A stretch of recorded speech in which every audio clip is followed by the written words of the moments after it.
Each news time, information is power. Be current. The news headline: Foreign powers seek to divide Nigeria, trigger second civil war. FANI Kayode. The news in full. A former minister of aviation in Nigeria, FANI Kayode, has claimed that some external forces are bent on causing a war between citizens in Nigeria. A civil war, as we know, happened in 1967 and 1970.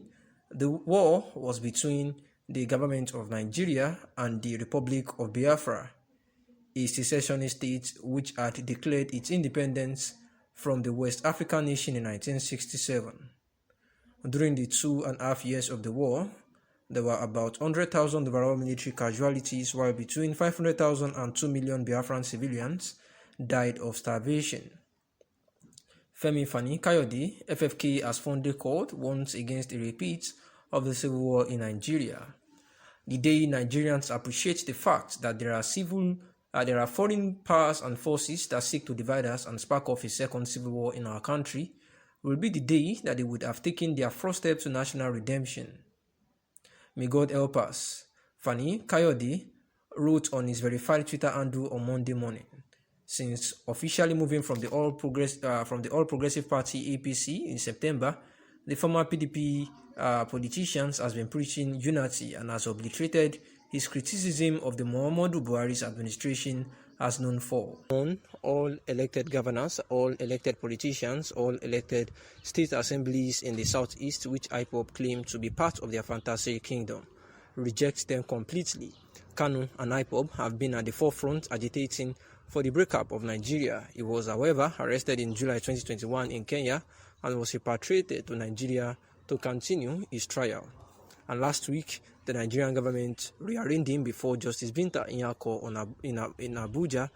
Federal High Court, of which the case was adjourned to November 10, 2021. And this is actually the presidency that is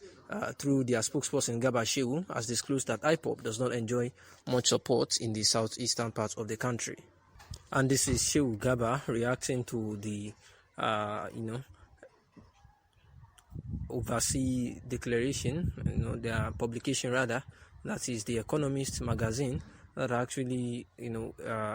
saying that the President Muhammadu Buhari's led administration had actually been delusional in the arrest and trial of the terrorist leader of the group IPOB in Nigeria, and saying that it is Shehu Garba telling the magazine and also the people overseas that it is important to remind them, especially the Economist magazine and the global media, that this group's aggression and widespread presence on social media does not reflect their public support for which they have known, saying that every of the region actually rejects the indigenous people of Biafra completely, and saying that the indigenous people of Biafra had actually been known for their mayhem and causing uproar and agitations all around the country that has led to several loss of lives. And this was Garba Shehu, the spokesperson of President Muhammadu Buhari, actually bringing this to the notice of the Economist magazine, who had actually described the act of the federal government as something bad and quite illegal, because Mazi Nnamdi Kanu was quite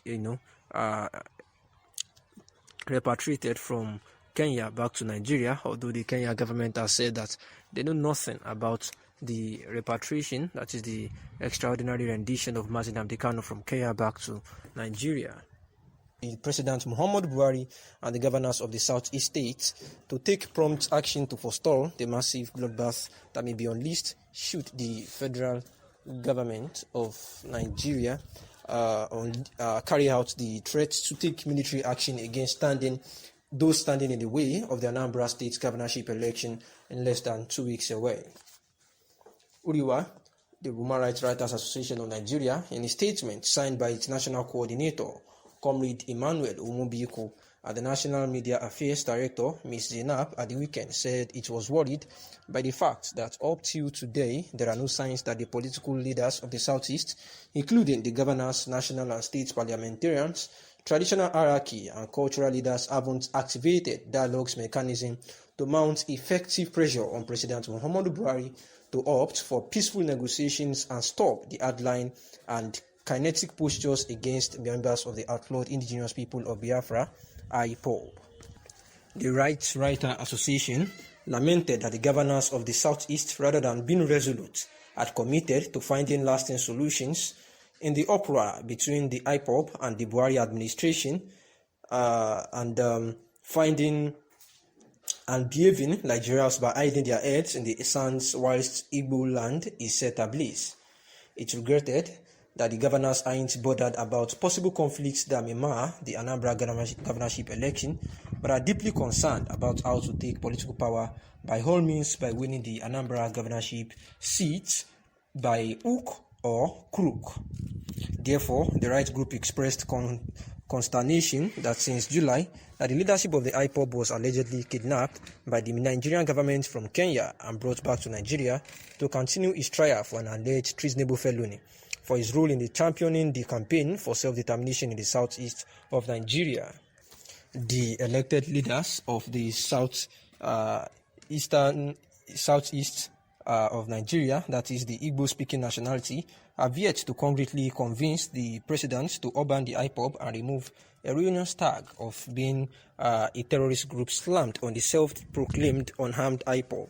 Uriwa said that instead of opting for peaceful negotiations and the adoption of non-kinetic steps by the federal government to douse the rising tension created by the detention of the leader of the IPOB, Mazi Nnamdi Kanu, the federal government and the Southeast governors have largely adopted bellicose and confrontational military strategies to confront a situation that could have been resolved through peaceful and constructive means. It said that the recent moves by the federal governments to militarize Anambra State, with the elections barely a few days away and the threat to call out the people of the southeast of Nigeria on a week-long sit-at-home protest made by the IPOB, is an unambiguous signal that the election in Anambra State would be characterized by bloodbath, which is what the right group is asking all and sundry to avert. The right group recalled that President Muhammadu Buhari had ordered a massive deployment of security agents in the Anambra State to ensure that under no circumstances will anything be allowed to stop the elections from taking place peacefully. The police had on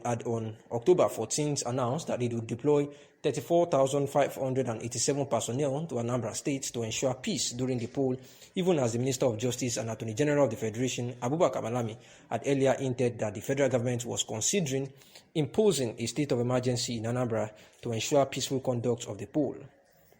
Also, the IPOB had declared a one-week sit-at-home protest across the southeast state starting from November 5, the eve of the governorship election in Anambra State. Thanks for listening.